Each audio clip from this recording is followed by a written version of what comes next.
смотри, хуярит, блядь.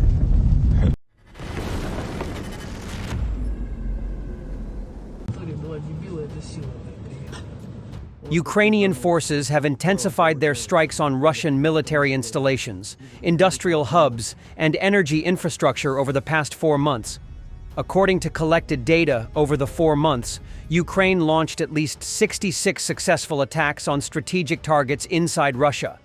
In southern Russia's Krasnodar Krai, drones targeted Slavyansk na Kubani, where local residents reported air defense systems activation and fires, according to Russian news telegram channel Astra.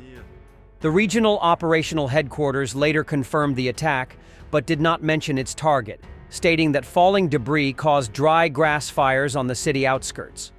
The city is home to the Slavyansk oil refinery, which was previously targeted twice by Ukrainian drone attacks in April and May 2024, forcing it to suspend operations. On 8 February 2025, the refinery was hit again by drones. The facility has an annual capacity of 5.2 million tons, accounting for 9% of total oil refining in Russia's southern federal district, as per Astra. The Russian Defense Ministry claimed intercepting 50 drones overnight, with 41 over Belgorod Oblast, 5 over Voronezh Oblast, and 4 over Rostov Oblast, notably omitting any mention of Krasnodar Krai incidents. In a separate attack the night before, overnight on the 13th of February, 9 drones struck the Transneft Baltic's Andriapol oil pumping station in Irokino village, located in western Russia's Tver Oblast, sources told Astra. Official Russia claimed that all 9 UAVs were downed.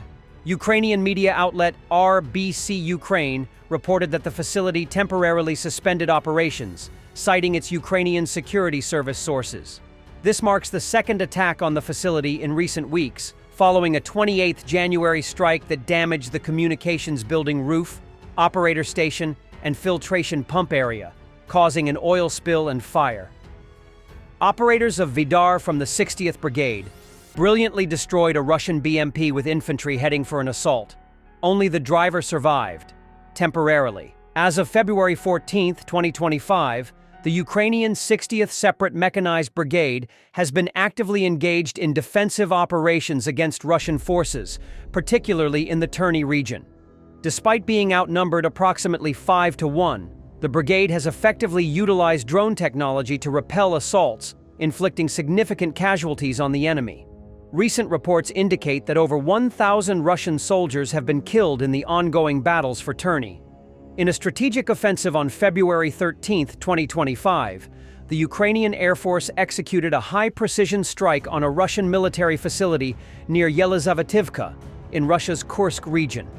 This operation resulted in the destruction of a platoon stronghold belonging to the 28th Rifle Battalion of the 60th Separate Motorized Rifle Brigade of the Russian Armed Forces.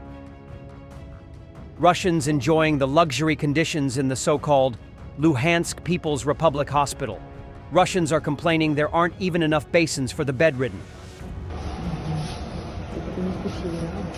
Ну да.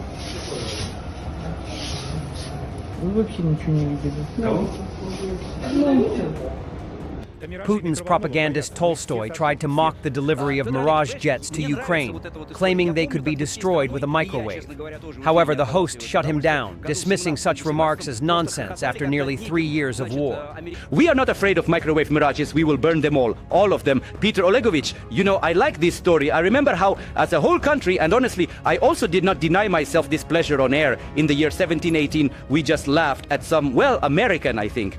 Cook, it was called, you know, a ship. One of our planes flew over and turned something on and turned on some microwave. And then everybody about, accordingly, this ship, and we were all like, ho ho, he he. Everything turned out to be a little different. A little different 3 years later. French tanks and French armored personnel carriers, where are they? In Victory Park, especially if you end up against it, like somewhere in the field. You know, I really like all these discussions, but honestly, soon, the end of the third year of the special military operation. And if all of this were like that, we would probably be discussing it somewhere else, a little differently, and soon it will be 6 months since those same crazy ones, who are indeed crazy, are in the Kursk region, and the fight for every settlement in the Kursk region is very intense.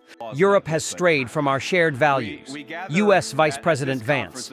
Vance also stated he is ready to visit Russia for negotiations on Ukraine. The greatest threat to Europe isn't Russia, China, or any external actor. What worries me most is the threat from within, he said. Pause that I get, but we gather at this conference, of course, to discuss security. And normally, we mean threats to our external security. I see many great military leaders gathered here today. But while the Trump administration is very concerned with European security and believes that we can come to a reasonable settlement between Russia and Ukraine, and we also believe that it's important in the coming years for Europe to step up in a big way to provide for its own defense, the threat that I worry the most about vis-a-vis Europe is not Russia, it's not China, it's not any other external actor. And what I worry about is the threat from within, the retreat of Europe from some of its most fundamental values, values shared with the United States of America.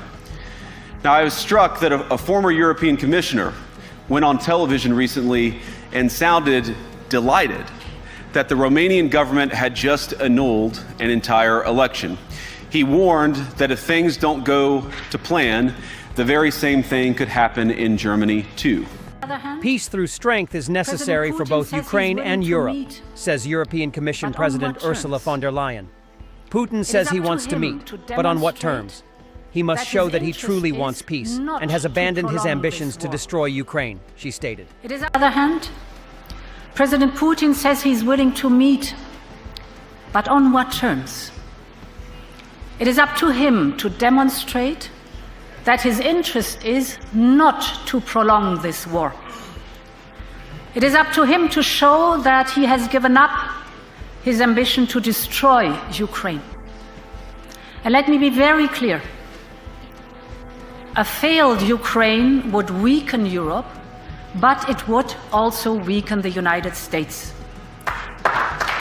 Senator Lindsey Graham stated that if Russia attacks Ukraine again, Ukraine will be immediately accepted into NATO. He emphasized that this would be a response to Russia's aggression and help ensure stability and security in Europe. I want Putin to know if he ever does this again, you go into NATO right away. I want to take the mystery out of what happens if there's another invasion.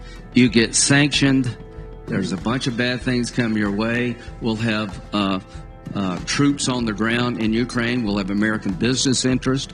We'll have a Ukrainian military that nobody in their right mind wants to fight. But how about this idea? If we can't get this man in NATO, like right now, can we tell Putin, if you ever do this again, he's going in NATO, like right away? Do you think he'd do it if that was clear to him? I don't think he would. We have a question here. Thanks for watching, and don't forget to subscribe. Also, if you want to support Warthog Defense, please become our member and get early access to new videos, exclusive members-only videos, and become administrator in comment section. The membership link is in the description. Rescues every day. We had a guy last week, it's 6 rescues in 6 days. You know, he's doing the job every day.